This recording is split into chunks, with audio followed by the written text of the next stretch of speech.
कहानी लेखन की रूपरेखा। कहानी लेखन की सुकेश कुमार है। जीवन के किसी एक घटना के रोचक वर्णन को कहानी कहते हैं। कहानी सुनने, पढ़ने और लिखने की एक लंबी परंपरा हर देश में रही है, क्योंकि यह सबके लिए मनोरंजक होती है। बच्चों को कहानी सुनने का बहुत चाव होता है और हम दादी और नानी की कहानियां सुनकर बड़े हुए हैं। कहानियों का उद्देश्य मनोरंजन होता है, पर वो हमें कुछ शिक्षा भी देती है। कहानी लेखन के लिए हम या तो ढांचे के आधार पर, चित्र के आधार पर और रूपरेखा के आधार पर कहानी लिख सकते हैं। कई बार स्कूल और कॉलेज प्रतियोगिता में कुछ विषय पर भी कहानी लेखन होता है। अगर आप जानना चाहते हैं कि कहानी लेखन कैसे होता, तो ये ब्लॉग पढ़े और जाने। कहानी लिखना ढांचे के आधार पर, स्टोरी राइटिंग इन हिंदी। चित्र के आधार पर और रूपरेखा के आधार पर। कहानी लेखन क्या है? जीवन की किसी एक घटना के रोचक वर्णन को कहानी कहते हैं।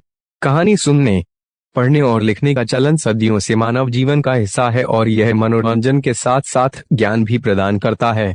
आज हर उम्र का व्यक्ति कहानी सुनना या पढ़ना चाहता है। यही कारण है कि कहानी का महत्व दिन दिन बढ़ता जा रहा है। बच्चे शुरू से कहानी प्रिय होते हैं। बच्चों का स्वभाव कहानियां सुनने और सुनाने का होता है, इसलिए बड़े चाव से बच्चे अच्छी कहानियां पढ़ते हैं। बालक कहानी लिख भी सकते हैं। कहानी छोटे और सरल वाक्यों में